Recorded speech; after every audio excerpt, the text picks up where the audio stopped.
Welcome back to the channel. So guys again welcome all of you. And आज का जो session है basically आपको क्लियरली विजिबल होगा। इसमें हम लोग बात करने वाले हैं नोट सेट 23 के अबाउट। ठीक है, जिन स्टूडेंट्स को नहीं पता कि बेसिकली नोट सेट होता क्या है, तो नोट सेट होता है nursing officer recruitment common eligibility test. और ये वो उन स्टूडेंट्स के लिए होता है जिन्होंने बीएससी नर्सिंग कंप्लीट कर लिया है, या फिर वो स्टूडेंट जिन्होंने जीएनएम नर्सिंग कंप्लीट किया है, उनके लिए बेसिकली ये पोस्ट होती है। और वो जो भी ऑल ओवर इंडिया में जो एम्स हैं उनकी पोस्ट होती है। ठीक है, तो हम लोग 23 वाले नोट सेट की बात करें तो इसमें बेसिकली सबसे पहले हम लोग बात करेंगे कितनी इसमें सीट्स हैं। तो 3055 सीट्स हैं इसमें।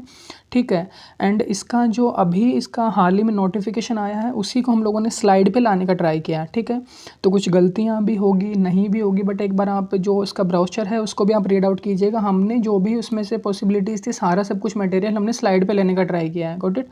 तो एक बार हम लोग बता देते हैं कि हम कौन से जो है ब्राउचर की बात कर रहे हैं, एक बार हम लोग उस पर भी देख लेते हैं। तो देखिएगा गाइज, हमारे स्क्रीन पर विजिबल है हम लोग जो ये अभी जो नोटिस आया है नोट सेट का, इसी के अबाउट हम लोग बात करने वाले हैं। जो पूरी जो भी बेसिक डिटेल्स हैं सब कुछ हम लोग इसको ट्राई करेंगे कि हम लोग स्लाइड में 1 बाय 1 हम लोग बता दें। तो एक बार आप इसको भी रीड आउट कर सकते हैं। प्रॉपर हम लोगों ने इसको रीड आउट किया है, उसके बाद ही हम लोगों ने इसका स्लाइड प्रिपरेशन किया है। ठीक है, तो हम लोग मूव करते हैं हमारे जो पीपीटी है उस पर। ठीक है, तो हम लोग 1 बाय 1 देखेंगे इसमें। तो सबसे पहले हम लोग देखते हैं कि इसमें क्या है। सबसे हम लोग बात करेंगे कितनी पोस्ट है। सेकंड हमारा टॉपिक होने वाला है इसका एलिजिबिलिटी क्राइटेरिया क्या है। एंड उसके बाद में हम लोग इसमें बात करेंगे 80-20 रेशो। देखिए ये भी एक बहुत बड़ी प्रॉब्लम है कि 80-20 रेशो क्या है। तो जिन स्टूडेंट्स को नहीं पता उनको एक जनरल नॉलेज हम लोग देख लेते हैं कि 80-20 रेशो है कि इसमें क्या होता है। जो भी नोट सेट का एग्ज़ाम अभी तक होता है उसमें ये होता है कि 80% तो फीमेल कैंडिडेट्स के लिए सीट्स जो हैं वो रिजर्व होती हैं, 20% ही सीट्स रिजर्व होती है फॉर मेल कैंडिडेट्स। तो इनके लिए इनका जो केस था वो कोर्ट में चल रहा था, तो उसका क्या सीन है, वो अभी एप्लीकेबल है कि नहीं है नोट सेट में, तो उसके रिगार्डिंग भी हम लोग बात करेंगे। सेकंड हमारा होने वाला है हम लोग डेट्स की बात करेंगे। ठीक है, अब डेट वाली जो पीपीटी है उसमें क्या होगा, डेट में हम लोग बात करेंगे कि आप लोग एग्ज़ाम जो फॉर्म है वो कब तक फिल कर सकते हो। ठीक है, कोई करेक्शन डेट होती है फिल करने की, वो हम लोग बात करेंगे इसमें। एंड हम लोग बात करेंगे इसमें करेक्शन डेट के अलावा जो भी आपका डेट है, फाइनल एग्ज़ाम डेट क्या है उसके अबाउट। ठीक है, नेक्स्ट हम लोग फ़ीस स्ट्रक्चर देखेंगे कि कौन कौन से स्टूडेंट्स को कितनी फ़ी पे करनी है, और जो फ़ीस आप पे करोगे वो रिफ़ंडेबल है कि नहीं है। ठीक है, एंड कौन सा जो केस है उसमें आपकी जो फ़ी है वो रिफ़ंडेबल है। ठीक है, नेक्स्ट हम लोग बात करते हैं डॉक्यूमेंट्स इशू। डॉक्यूमेंट्स इशू में हम लोग देखते हैं कि काफ़ी स्टूडेंट्स को डाउट होता है कि हमारे पास में ये वाला डॉक्यूमेंट्स है, हमारे पास में कास्ट सर्टिफिकेट नहीं है, हमारे पास में इस ईयर का कास्ट सर्टिफिकेट है, या इस ईयर का हमारे पास में इनकम सर्टिफिकेट है, तो वो चल जाएगा। स्टेट इनकम सर्टिफिकेट है। ठीक है, वो सारी जो भी इश्यूज़ थे वो भी हम लोग इसमें शॉर्ट आउट करने का ट्राई करेंगे। तो सबसे पहले हम लोग बात करते हैं, देखिएगा, एलिजिबिलिटी क्राइटेरिया की। ठीक है, तो एलिजिबिलिटी क्राइटेरिया सबसे पहले हम लोग देखते हैं एजुकेशनल क्वालिफिकेशन में। इसमें सबसे पहले है बीएससी नर्सिंग या बीएससी ऑनर्स नर्सिंग। ठीक है, अगर आपने जीएनएम किया है तो उसके लिए आपको 2 साल का एक्सपीरियंस चाहिए फॉर एनो। क्लियर है यहाँ तक।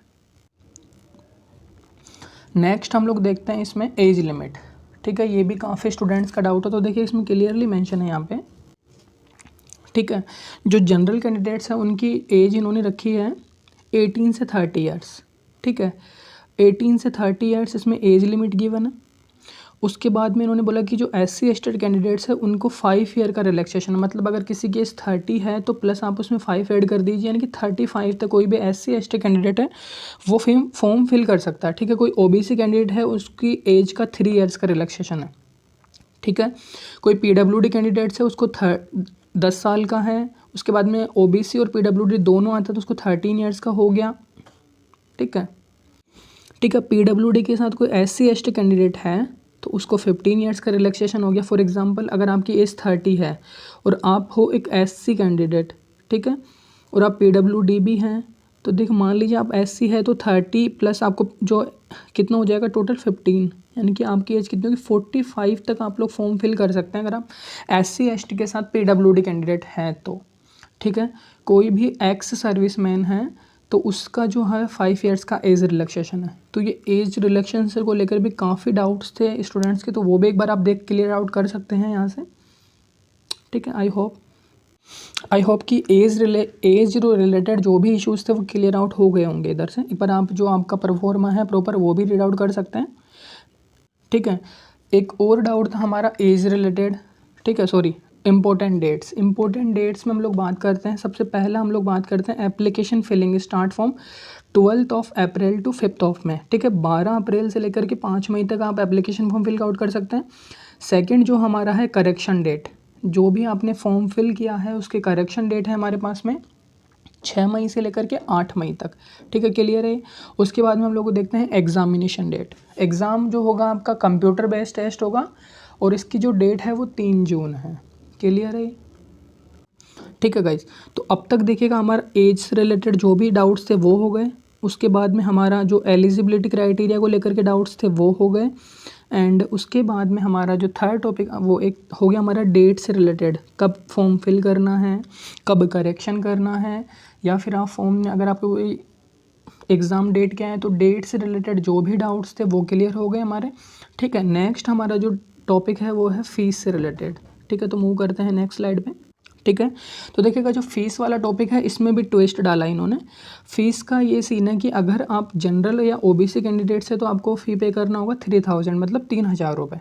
अगर आप SC ST या EWS कैंडिडेट से तो आपको 2400 रुपये ही पे करने हैं। एंड सबसे बड़ी बात यह है कि आप कोई SC ST कैंडिडेट है तो आपने जो 2400 रुपये पे किए वो भी आपके रिफ़ंडेबल है। बट कौन सा केस है जो रिफ़ंडेबल है, तो देखिएगा अगर आपने फॉर्म फिल किया है, हंसते मुस्कुराते हो आपने फॉर्म फिल तो कर दिया, बट अगर आप एग्ज़ाम देने जाते हो तो उस केस में आपका फ़ीस रिफ़ंडेबल है। अगर आपने फॉर्म फिल कर दिया है और आपने एग्ज़ाम देने ही नहीं गए तो आपका जो भी फ़ीस है वो रिफ़ंडेबल नहीं होगा, चाहे आप SC ST कैंडिडेट ही क्यों ना हो, क्लियर है यहाँ पे, ठीक है। हमारा जो नेक्स्ट टॉपिक है वो डॉक्यूमेंट्स से रिलेटेड है, ठीक है। तो इसमें से पहला जो हमारा कास्ट सर्टिफिकेट है या जो भी डॉक्यूमेंट्स हैं, तो उसमें देखिएगा अगर आप EWS कैंडिडेट है तो आपका जो EWS वाला सर्टिफिकेट है उसका ये होना चाहिए कि वो 22-23 ईयर का होना चाहिए। जो अभी आया है उस वाले ईयर का ही होना चाहिए आपका EWS सर्टिफिकेट। उसके बाद में अगर आप OBC कैंडिडेट है तो OBC कैंडिडेट्स का तो इनकम सर्टिफिकेट बनता नहीं है, उनका होता है कास्ट सर्टिफिकेट, जो कास्ट सर्टिफिकेट 23-24 का होना चाहिए और वो भी 1 अप्रैल के बाद का, ठीक है, क्लियर है यहाँ तक। तो ये डॉक्यूमेंट से रिलेटेड डाउट्स थे लोगों के, तो इसमें भी आप यहाँ से क्लियर आउट कर सकते हैं इस चीज़ को, ठीक है। एंड इसके अदर भी अगर आप लोगों के कोई डाउट्स हों तो प्लीज़ आप कमेंट सेक्शन में बताइएगा। और अदर जो भी हैं, जो भी एक्स्ट्रा चीज़ें हैं, कितनी पोस्ट है, क्या है, वो सारा क्लियर है। कौन कौन से एम्स है वो भी हम लोगों ने इसमें क्लियर किया है कि लास्ट में आप जो आपके पास में परफॉर्मा है उसके लास्ट में आप देख सकते हैं कितने एम्स पार्टिसिपेट कर रहे हैं और कितनी सीट्स हैं, ठीक है। तो अभी इस वीडियो को यहीं पे रोकेंगे क्योंकि काफ़ी लंबा हो जाएगा। देन हम लोग नेक्स्ट वीडियो भी लाएंगे। अगर आपको इसमें आपको ये समझ में आता है तो प्लीज़ कमेंट सेक्शन में बताइएगा। Thank you so much.